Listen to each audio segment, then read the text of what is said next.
You are now listening to 15 Minutes of Fame Radio. Let's go!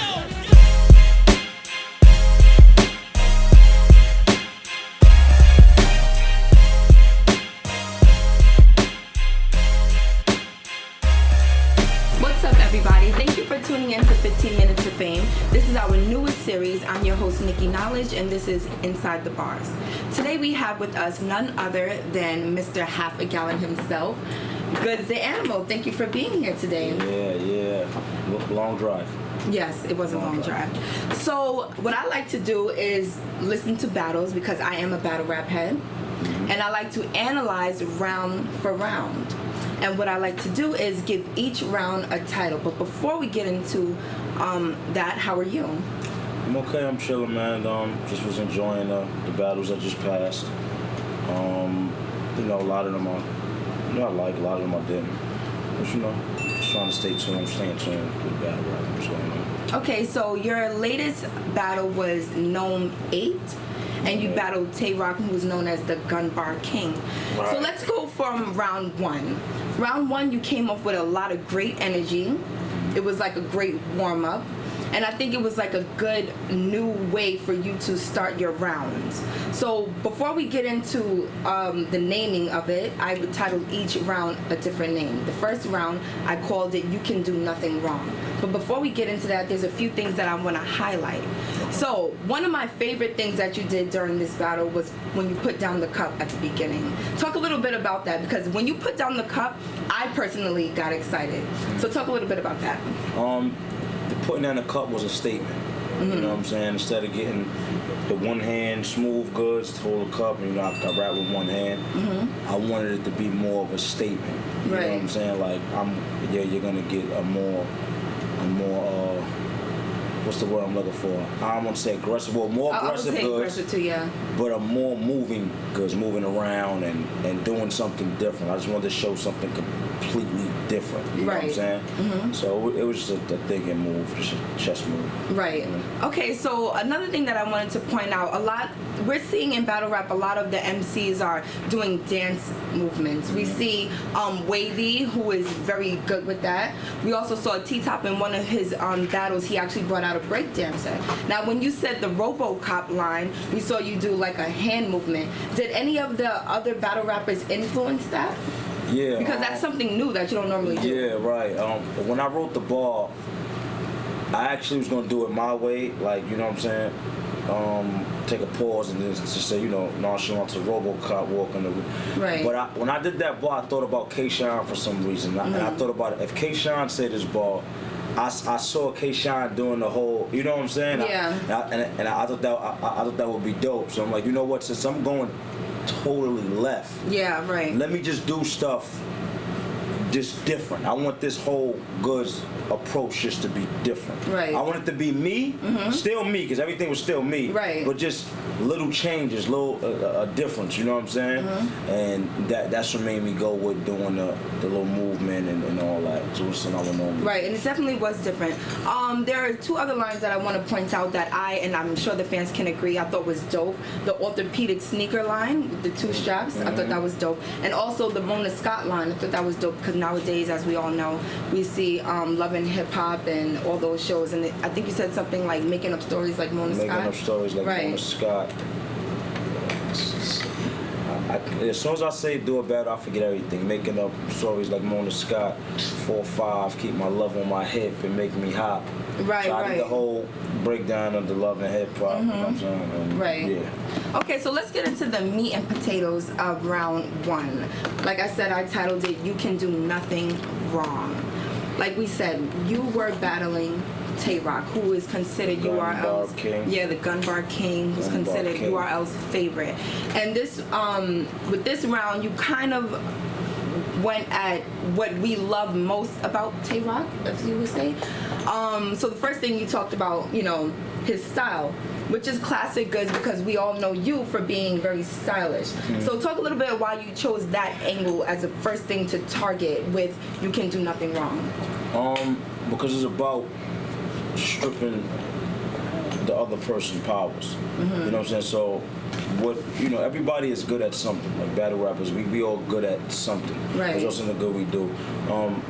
Something I might not get too much credit for that I'm very good at is stripping people of their powers, making them look regular. Right. And the stuff that the fans like when they go against me, they don't like it. It don't look as good as it look against other Someone people. else. Okay, I understand that. So I wanted to show the fans that what they think in their head and then don't say.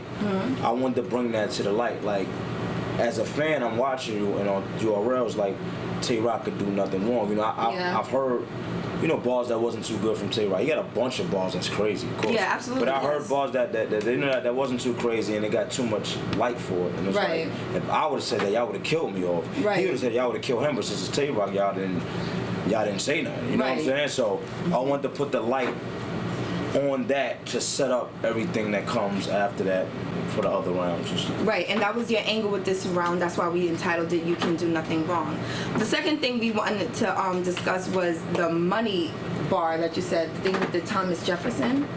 Right, that was another. I don't want to say attack. That's another thing that you put a magnifying glass on the DNA line that Tay Roc used. I believe he said something to the effect of DNA and why that's D Nanny. Yeah. And actually, that got a big reaction from the crowd that time. Right. So, but you broke it down and you kind of showed us how it didn't make sense, I guess. Yeah, it was like it got a big reaction, but it wasn't hot. Like, if you break it down to what he's trying to say, it doesn't really make sense. And that's what I was trying to target.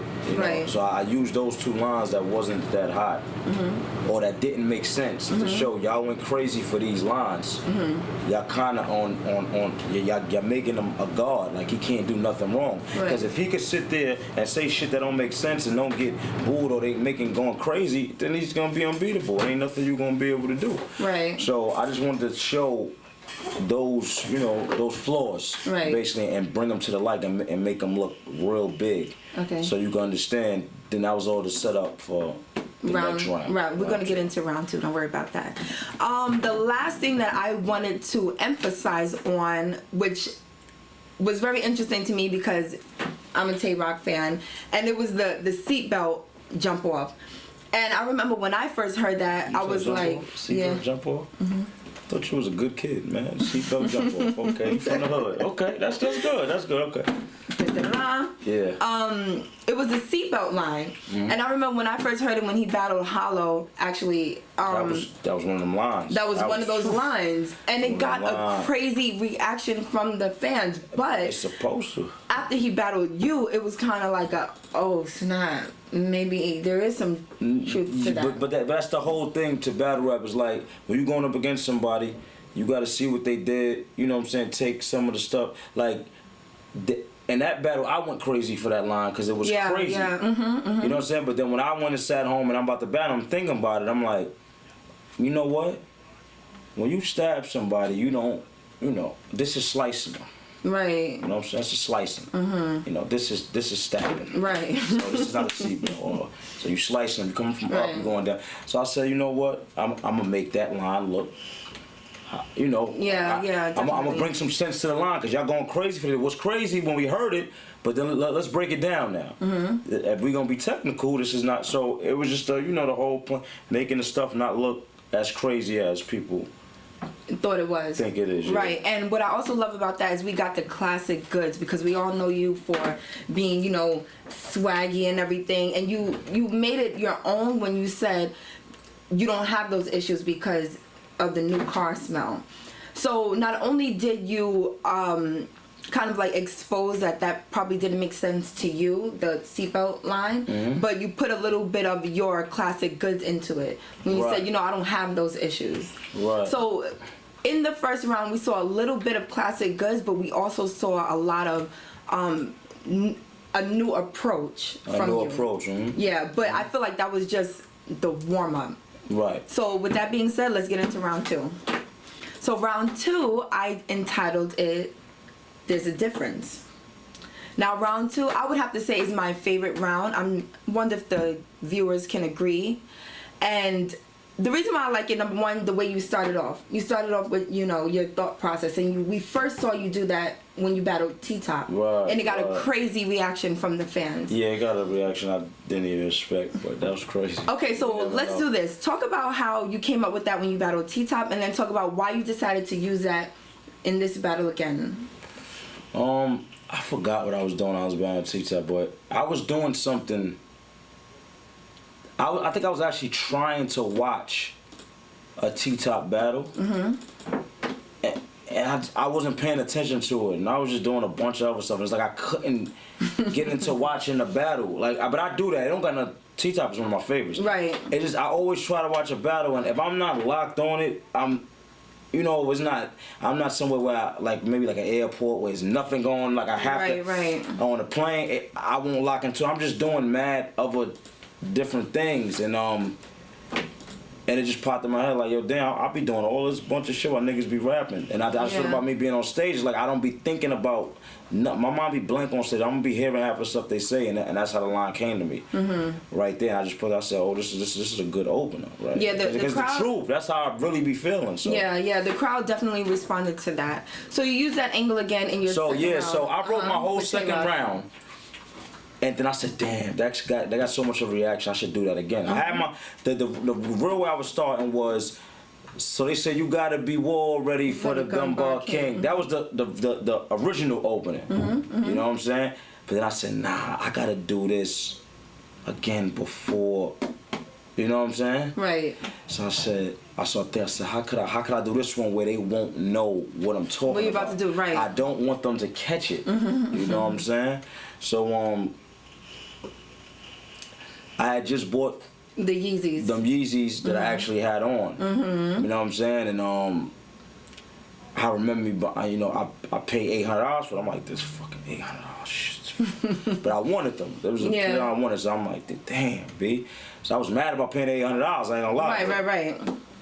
So then that's what made me do it. That's why all that be real. Like, I paid $800 for these fuck. Now I ain't trying to brag, my nigga. And then I'm thinking like, Kanye was bugging at that time, talking about a whole bunch of other shit. So that's when that was going on. So now you got me mad that I even purchased your sneakers. I paid $8 and you bugging. Talking about, So I was really like, I shouldn't even bought these shit. So all that was real, like, you know what I'm saying? Like I paid $8 for these, and I ain't trying to brag, my nigga. Kanye West is fucking bugging. Yeah, right. So I'm actually mad, my nigga. You know what I'm saying? Because it was all true, and I'm like $800 fucking dollars, and I can't even get it back. But it all just fit into, so they won't. I didn't want them to get where I was going with, right. You know what I'm saying? And then you threw a little bit of your classic sense of humor in there, and you was like, I wouldn't do red bottoms with that nigga. Right. You know, classic Goodz. You know, always got to throw like a little caught my eye. Yeah, I wasn't even trying to be funny. Right, wasn't trying to be funny, right. It caught my eye. Okay, so like I said, I believe in your second round, your energy matched what I entitled the round, which again is you see the difference. There was a whole different Goodz that we saw in round 2, and I believe the viewers can agree with me on that one. I remember watching it. I had some friends at my house, and we was like, yo, we never saw him like this before. You know, you walked around the stage, you were yelling. It was like a whole different Goodz. Now, I'm wondering, before we get into the differences that you highlighted in this round, did any of that have to do with you listening to Tay Roc's interviews on 15 Minutes of Fame or on other platforms where he said that you might have to reinvent yourself? No, because I didn't reinvent myself. I didn't do nothing no different. All I did was, that's a part of me. All I did was be me. I said I'm going to be me 120 times better. Right. That's all I did. So if it took for me to yell and do that or do a couple of different things, I still was me. I didn't try to go in there and be nobody else. So I just knew this is me. I'm always thinking. I'm thinking while I'm on stage. I'm just thinking. Right. I planned on turning up, but not that much. Right. I decided that after I heard his first round. Oh, okay. So I understand that. I'm always thinking. I don't never stop thinking. So when some people just write their rounds and they be on stage and they just go with, you know, they're not thinking. They just, you know, they already done thought everything out they want to do. Right. Okay. Me, I think something out and then I'll switch something on stage right when I'm there in my mind. Right. So, okay. So once he went, I said in my mind, because he already got so much gas from his first round. Okay. I said, what I'm gonna do is. That's what I was gonna say. Was it the energy in the crowd? No. I just in my head. I said, this is just what I'm gonna do. I was gonna turn up anyway, but I said I'm gonna turn up to the point where I don't have a voice. Okay. When I leave, I don't want to have a voice. That's already in my head. Yes. What I'm gonna do. I'm gonna turn up that much. Yeah. Because it's gonna be it's gonna be a shock. Like, you know what I'm saying? And that's what I wanted. Yeah. You know what I'm saying? Because my whole goal was to go in there and I wanted to destroy him in that second round just because they say he the second round king. Oh, okay. So my goal from anyway was to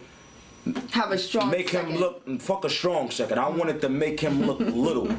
You know what I'm saying? Like a little boy or this little gumball shape. That's how I wanted to make him look. Okay. So the turn up was just the son it clicked on right there, and I said I'm gonna turn all. I don't want to have no voice when I'm done. Right. And that's what it was. You gotta know when to do stuff, when not to do it. I like the rock paper scissors line. That was dope. I also like the glove box line. Mm-hmm. That was dope as well. Anyway, so let's get into the highlights of round 2. The differences that you put a magnifying glass on. You talked about how you can sit out for 3 years and get whoever you want. I like that line because, as we all know, you battled Aver. You sat out for 3 years. You came back and had T-Top. And Tay Roc right now is like the face of URL. So you battling him is a major thing. I sat out what, a year? Right. Yeah, it's been a year. Your battle with T-Top, I believe, was sometime last year. Yeah. Shit. We're not counting Yeah, we're not counting that. Right, okay. I mean, we're not really counting that. But, it basically was said that year and got, when I talk about stuff, I say a lot of things like I really feel. That's what makes it easy for me to talk about like those things or put them in a rap. And those be the lines to me that I like. You know what I'm saying? Even when I hear from other people, when I write those lines, I don't like probably the lines that no people would like from me, like bars or from somebody else, like it'll be like bars or something with. It'll be like a line that's simple that hit hard that I like, and it just be and it'd be like it'll just be dope to me. So lines like that, when I say those things, is the lines that stick out to me that I like. You know what I'm saying? So, but it's just it's the truth. Like a lot of people can't sit out and come back and get the big battles or get who they want. Like I sit out and I come back and get who's popping at the time. Right. I don't gotta take who I don't want to take. That's why I always make sure it's somebody I want. Like they offer me somebody I want, I just won't take them. I'll come back and wait and take who I want to take. So you know what I'm saying? That's just, a lot of people can't do that. Right. Okay, so the second thing that I wanted to highlight is the living through a rapping what I'm living. You use that right after you use the sit out for 3 years line. That's crazy. Yeah. I don't remember. That's dope. Yeah, I like that line. I like it. I don't know why. I just think it really shows the difference between you two. Mm-hmm. And then that pushes into the next line where you talk about you being from the Bronx. I'm from the Bronx too. And Tay Roc is from Baltimore, from Maryland. Mm-hmm. And you talked about the differences in your lives growing up. No. Let's get this. Okay. Maryland is somewhere that got hoods and get busy too and got a whole bunch of the same stuff New York got. I was pointing out where Tay Roc grew up at. Wasn't. Tay Roc grew up more in a nice area. He didn't grow up in the core of Maryland, whereas, so he grew up in a nice area. So I didn't grow up in a nice area, you know what I'm saying? I didn't grow up in an extra bad area, but I didn't grow up in a nice area, like, you know what I'm saying? Like, when I was young, I watched somebody get shot right in front of me. I probably was like, oh shit, had to be like 10 or something like that. So, you know what I'm saying? So I was just comparing, like, you grew up in this nice area and you talking about all these guns and stuff, and you don't even know nothing about that. You know what I'm saying? I mean, I grew up here and I was just comparing that with that line too. From that line on. Right, from that line on, right. I forgot what I said though, but it was something about from the Bronx, New York. I forgot. Right. I forgot. I be so messed up with these lines, man. But I know exactly what you talk about. Yeah. Right. And I was just from that. I know from that line on, I was comparing the difference. Like you from the. Right. So the reason why that was interesting to me is because the last time, well, I don't know if it's the exact last time, but it's one of the times that was most, I would say, popular to me. We saw it when Surf battled Hitman, and his entire third round was comparing the differences between his upbringing and Hitman's upbringing. Like I asked you before, did any of that influence your decision to do? No? Because mine was more of, you see the difference. I didn't just talk about the upbringing. I talked about the things I was also doing. I went into something else where I was talking about. I'm house what shopping. What you doing with your money, right? You know what I'm saying? I'm starting businesses, and you doing this. It's just a different on levels. That was the whole goal of that angle. Yeah, angle in that part of the round. It's just like, this is what you're doing and this is what I'm doing. There's just no comparison. We on two different levels, and that's what you see the difference. I get what I say. You see the difference. I know you talked about dropping money for your house. I know you talked about your credit score. Yeah, you one of the bitches we sitting out while me and Smack is doing. And that's what I'm saying. Like, when I said that line, Smack and them can't call me. Like, they don't call me as a battle. Like, yo, listen, battle this person. No, they call me and talk to me. Like, we discuss business.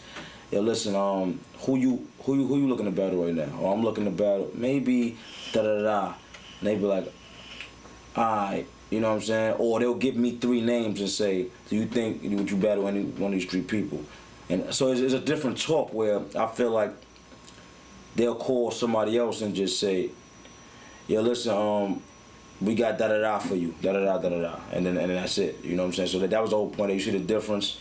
You know what I'm saying? Me and Smack is talking Ben. I say, you see the difference? I really took 50K to start my business. Right. Gun bars, you living through a rap. I really rap through what I'm living. I'm saying that to say, I really starting a business. So now when I see these lines after that, I'm rapping about it, because I did rap about the whole starting a business and all that. It's true. Mm-hmm. You know what I'm saying? I'm really living through my life. I'm not living through the rap. A lot of people say, I'm gonna shoot that, and then they living through their rap. It's not real. They just living through they rap. So you a gangster in your rap. So that was the whole point of that. I forgot the last one. I believe the last one was... I'm chefing up. Oh. But ain't no plates I be fixing. Housewife. What's it?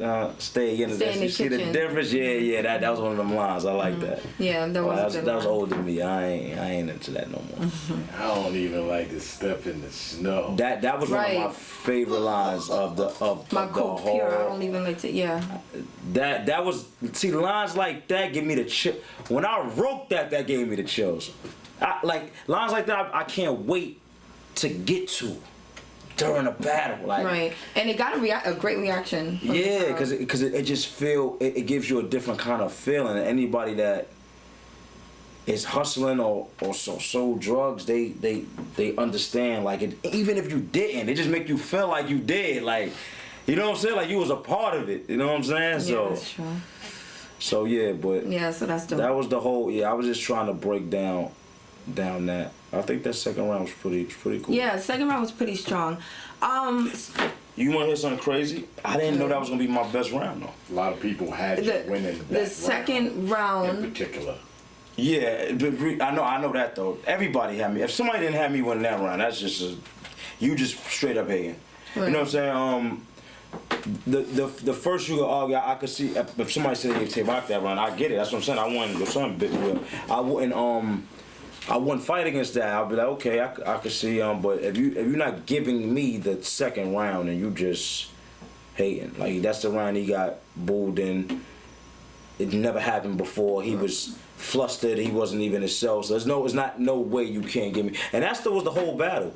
From the second round, from when I did my second round on, Tay Roc wasn't himself to me. Right. The first round he came out, he was himself. He got all that gas. He was, you know what I'm saying? That he feeds off of that. I watched the battle and I saw a part where Tay Roc said a line and and they gave him a little reaction for it, and he got amped like, what? And then they went crazy. Right. You know what I'm saying? So he know how to work that, and it's dope. Like what he do is fire. But then all I did was take that away in a second, and once you take it away, you gotta find something else to do. So that was my whole approach. But I didn't think my second was gonna be my best round. I didn't know. Honestly, I thought my first was gonna be my best round. I actually think the second was the best round. No, that's what I'm saying. When I wrote it, when I was doing it, I didn't think my second was gonna be my best. I said my first, because my first had a lot, to me, writing it, it had a lot of bars in there, like shit people say they don't normally get from me, like the RoboCop joint and the two straps, and I had a lot of this is one of my favorite lines. I got a big reaction for this. Like a T. I don't even know why you ain't say this. Overlook a nigga. What I said right there. The name, the ghetto name on the application. The ghetto name on the application. They overlook a nigga. Yeah, like that line. Yeah, I remember crazy. that. I'm surprised I didn't write that down. You're right. Yeah, that was in the first round. That's what I'm saying. I had a lot of like different lines, and that's when I did the never cut. I had so much shit in that first. I thought that was gonna be the best round. Right. But he topped his first top. It matched yours, definitely. But I'm glad it went like that, because what if I'd have put my first, made it my second, my first, then they'd have been arguing what round was better. You get what I'm saying? Right. It'd have been two. It'd have been close, right? And then I'd have put my. He'd have put, or he would have put his second. No, because I still think my first would have beat his second. If you understand what I'm saying. Yeah. If his second round was his first, you saying? No, if he kept his rounds the way they was, and let's say I switched mine, and I would have put my second. If your first round was your second. Yeah, it would have been close. But I also feel like it would still even out, because I think my first would have beat his second. Either way. Right, that makes sense. You know what I'm saying? But maybe it wouldn't have been that impactful, because no, then again, maybe. I don't know. Because I'm looking at it like this. If I'd have came out with that second round, right, breaking him completely down, I think they'd have still been so eager to hear what he got to say. You can do nothing wrong that round. Right. No. There's a difference. That's the second round. It's a difference. If I'd have put that round first, right? Right. And then he would have came out with his first, which was good. I don't think it would have hit, my round wouldn't have hit as hard, because they'd have just been excited to hear what he had to say. The first round, they're excited. So you could kind of get away with a little bit of anything in the first round, because they're excited. Yeah. But after that first round, if you're not saying nothing, that's when it goes bad. So I'm glad it was structured the way it was. You know what I'm saying? Yeah, very strategic. Yeah. Okay, so let's get into round 3. So this is what I did. Your first round, I see that you went into breaking Tay Roc's character down. The second round, you talked about the difference. And the third round, you focused more on yourself. So I like the way it is structured. The third round, I called it This Is Goodz. Because you did a lot of talking about yourself, which is not bad. No. But you hit it on the nose. I did, the first round I went a little more, like you said, the things you said is right, the topics of it. And this is how I looked at it. The first round, I went more bar heavy. Yes, you did. Normally go. I had a lot of like bars in there. The second round, I went aggressive. I did something totally different. And then you kind of. And then the third round, I wanted to be me. I wanted to be the classic Goodz. The classic Goodz that people know. So I wanted to give them 3 different. You know what I'm saying? Mm-hmm. You know, I wanted to joke, because I wasn't. This whole battle, I didn't joke or nothing until the third. You talked about battle rappers. Like, why are battle rappers so aggressive, jumping around, looking sweaty, looking wet? I thought that was funny. Like you said, in the third round. Right. In the third round, you wanted to joke around a little bit more. So we did see a lot of jokes. Yeah, I wanted to give. It wasn't a lot. Not a lot, but enough that it was more than a second and the first. It was just a couple in there, because I still wanted to give you. See, the people, and it's just what the fans don't understand. You can't put somebody against, like you. When you talk about battle rap, these are all different categories of battle rapper. You know what I'm saying? That this is what makes them, you know, good or average or the best. I'm kind of like a person that could do multiple things. I could do more than I could joke. I could get serious. I could talk slick talk. I could throw bars in there. You know what I'm saying? I got stage presence. I control the room. That's like a Clips is like that. Right. That makes us more dangerous. The more attributes you got, the more dangerous you are. You know, so you can't put somebody against me that just talks about one thing. And that's how I was looking at Tay Roc. Tay Roc is the best at what he do. True. But I'm gonna attack him in more different ways than he's gonna attack me in. And that's what the name of the game is. It makes it better when you could do more than one thing. So yeah, this run I wanted to be more classic Goodz. Since I wasn't joking them first 2 runs, I wanted to give a few, then go back into the serious and real talk and everything else. Right. Okay. So, you did the jokes, like, you know, you went over and you looked at the guy's chain, which I thought was so funny.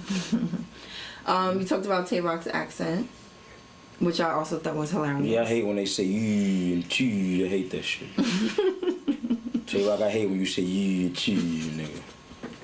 I was say, and the shit I say, I be serious. Like I really thought. I hate when they say I can tell you're serious. It ain't just Tay Roc. I hate when what's the first little dyke joint that's on Love and Hip Hop? That was on Love and Snoop. Snoop. I hate when she say it. Yeah. I just hate. I hate that. I never noticed the difference between our accents until that. I never really noticed. Yeah, The Wire did it for me. After watching The Wire, I was like, yeah. The fuck you talking about? I can't even say it. You. It's almost like they saying yo. Yeah. Yo. It's so like stretched. It's funny. Okay, so you talked about Tay Roc's accent. There are 2 things that I wanted to point out. You got a short boo during the 3rd round. That it was just very short. You know what that was? It okay. probably was, it sounded like it was 2 people. Yeah. It don't sound like you said when Tay Roc got booed in the second. Even they shouldn't have booed him, but when he got booed, it was like a bunch of people. It sounded like that was 2 Tay Roc fans. Like, nah, this nigga's he's about to win. It was like that because they booed me for a line. The line was even with these instructions, I got a couple of screws loose or something. That bar was fire. It actually was. It was. And that was one of the more deeper bars, like that you would have to know. You would have to. Yeah, because before that I said I can't think because it's so long ago. I said this box. Something like this box don't come with instructions. Something like that, like talking about the casket, and this box don't got instructions on the back of it or something. And you said I got a couple of screws loose. You could still put it. You could look up whatever. I said you could look up whatever, meaning like you could Google or YouTube whatever. You could look up whatever. Bars crazy, and so am I. With a couple of screws loose, I still could put it together. Right. So I'm built different. Right. See, and I want it like yo, Uncle Rod. They don't they'll tell you I'm so simple, and they don't be catching. I do shit like this all the time, and it'll be the next bar. It'll still be going, but I guess they don't expect and you it from me. You said they'll get it later. Yeah. When I heard it, I got it right then and there. Right, but a lot of what it is. I feel like, and I'm gonna take it for the fans. I'm gonna be generous for y'all. I feel like because I think fans go to battles to watch what they battle rappers are known for doing, so they kind of look past things like this. So when they come here, they don't come in to see me spit bars. If I was Beat Magic instead, they would have went crazy because they expect him to spit bars or Rum Nitty but they don't come there for. They come there to hear my slick talk and swag as they come. So they overlook things like that. That bar was hot. It ain't. If a fan gonna say that bar was whack or was regular, I don't even understand no more because that wasn't one of those bars. That bar was hot. Not. Right. Okay. So the next thing that I wanted to point out was the driving with gas line. You said something. I bought. I was looking up a new Tulsa. Oh, that was towards the end. Towards the end. Up on stage. Just feel different. How would you drive without the gas? I can't quite remember exactly how you said it. You left out a bar that was dope. That was before that? Yeah, built different. I know what you're talking about. I'm going to get to that because it's the highlight of the night. Oh, okay. No, all right. Well, I don't know what you got. We'll see. But what it was, the drive. The drive. You said I can paraphrase. You said I was looking up a new car. I was looking up so I looked it up on my laptop. Right. Saw the new Tesla and started thinking, how would your drive be without the gas, right? Tulsa. It's Tesla, yeah. Tesla, you gotta charge up the car. Okay. Tesla's no gas. You know what I'm saying? So you know what I'm saying? So they don't take no gas, you gotta charge up the car. That's why I said that I was looking I was thinking about buying a new car, so I looked them up on my laptop, saw the new Tesla, and started thinking, how would your drive be without the gas, right? Right. The line was fire. Yeah, that was fire. See, I like, that's what I'm saying, and that was the ending of. And I think it was a great ending, you know, in the third round. But like I said, I like to pick a line that stands out to me. To stand out to you. Right. Out of all of the rounds, not just round 3. Mm-hmm. So my favorite line out of the whole battle was the line about your daughter. And I remember that wasn't line I was talking about before. Oh. You left out this to me. Maybe Uncle Rob. What I said, man. What I said about the built different. When I walk on stage, you just feel different. There's rules to this. Spare the kids. Don't kill the women. I had real beef before over a drug block. I'm getting to it. I'm talking real beef. Like if I see you or you see me, it's gonna pop. Got caught slipping, close range. He pulled the gun from his waist. So why the fuck would I be scared of some gun bars when I really had one in my face? That line is hard, B. I don't care what nobody said to me. You know what? That line is hard. To me, because it's real. It's real. Right. It's That makes the real. difference. Okay. Why would I be scared of a gun bar when I really had one in my face? I don't paint fictional pictures. Okay. So this is something like I really went through, and I survived that. So You know why? I'm gonna tell you why. It was more dope than the crowd. Because It was the crowd, personal. no, because the crowd is used to hearing lies. So when somebody's Right. actually saying something that's truthful, it's like, oh, it's just another lie. Right, they don't- But for they- you know. They don't really know. it really happened. Yeah. So that line hit there for me. You know Now what I'm they saying? know that really happened. Right. Now, right here first. Inside the bars. Inside the bars, Inside right the here bars. first. So I'm like, damn, like yeah. So that was it. But I'm sorry. What's the bar you want to? The highlight line Mm-hmm. of the night was when you talked about your daughter. I'm willing to die for that. Right. I remember my friend was there and he has a daughter, and immediately after you said it, he posted a picture of his daughter and he used that as the caption. Right. So even he thought that was like a fire line. Can you talk a little bit about what made you like write that? Just coming off the gyms battle, and just not really caring what people think. Like, battle rap should be battle rap. I don't care what the fans say about it. It's battle rap. Let them disrespect. Like, if somebody believe in something, they believe in it. So let's say a dude mother died and he say my mom's off limits. It's real sentimental to me. I don't feel like nobody should ever touch that. If you gotta disrespect somebody or or do something like that to win a battle, like if he said that one thing is off limits, then you should have a billion more other things to say than that. If that's your approach and that's how you feel like you're gonna win a battle, then you lack lyrical ability. There's so much other things you could talk about.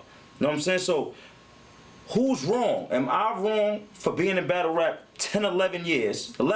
Yeah. And from the time I walked in, this was the one rule I had, and nobody never broke it. Am I wrong for that, or are you wrong for breaking that one rule that I had for 11 years? Makes sense. So that's another bar that was real hard. That's the bars I like, and when I write them, those are the bars that give me the chills because that's the truth. Like I'm just letting whoever know. If you get up here, you can choose to do what you want, but are you willing to die for what you're saying? Because I'm willing to die for my daughter. Right now, I'll die for her right now. And it's not, I would hate for that to happen because, of course, I would want to be here for my daughter and stuff like that. But I'm willing to die for what I believe in for her. Are you willing to die over what you're saying? And I think that's what I'm saying. If you're not willing to die over what you're saying, don't say it. Mm-hmm. Because I wouldn't sit there and say, yo, don't say it, and I'm so respectful with it. I call people before the battle, I be like, yo, just please don't say I want my daughter, please. I say please. So I don't want no issue. I just say, yo, please don't, just try to, if it's something you don't want me to say, I won't say it. And that's it. That's the only thing. You can talk with my mother, you go crazy. It's just that, my daughter 12, she watched the battles, and like, how that look for somebody to say something about her and you know what I'm saying? She see her father. I said that. You said that. You said my daughter will never have to see a man disrespect her in her face. I'm willing to die for that. That's how does that look? So now she's thinking, oh, anybody can say something about me to my father. He's not gonna do nothing. You're supposed to be your Superman of your kid. The hero. Your daughter's you know what I'm saying? hero, So You know, that's it. That's my only kid. I wanted a girl. It's deeper, man. Y'all don't understand. Like, I wanted a girl. That's my only kid. You feel me? And then that daddy's little girl thing is different. You know what I'm saying? So. You're a gangster. I did not want a girl. Yeah, right? I wanted a girl. Shit. I wanted a girl. So it's just different. But that's pretty much it. That's just because she's of age now. If she was younger, I probably wouldn't feel the same way. If she was. But then I felt that was a rule coming in. Yeah. From the gate, so I did feel like that. I can't even say that. You know what I'm saying? But now that she's 12, it's like, she got her own mind, her own life. She, you know, I felt bad because she saw the whole Gems joint. You know what I'm saying? I'm going to say this on here, and I talked to her about that. You know what I'm saying? Like, you know, Daddy was wrong. I shouldn't have did that, but I apologize. If you do something wrong, you know what I'm saying? It's okay, everybody make mistakes, but make sure you fix it. And I told her that, you know what I'm saying? Because I didn't know she, one day I just asked her, like, did you see the thing? Because they went to World Star. It was crazy. Like, I don't like that publicity. That felt whack. You know what I'm saying? So I was like, I said, did you see, you know, do you see anything with me? And da-da-da. And she was like, yeah. And I was like, I didn't even know she saw it. And then I just spoke about it. She didn't ask you about it first. Nah, my mother ain't gonna say nothing about it. Yeah. She probably just watched it and she ain't gonna say nothing about it. So, All right, then. Well, thank you for coming. Yeah. That was so much fun. It was great to dig inside the bars. Round 1, we called it, You Can Do Nothing Wrong. Round 2, we called it, You See the Difference. And round 3, we called it, This Is Goodz. I think this is dope the way you break down the rounds. I think this is something that been needed and that people don't do. And it gives you a deeper insight on the rapper's mind, on what they was thinking at the time, why they said this line.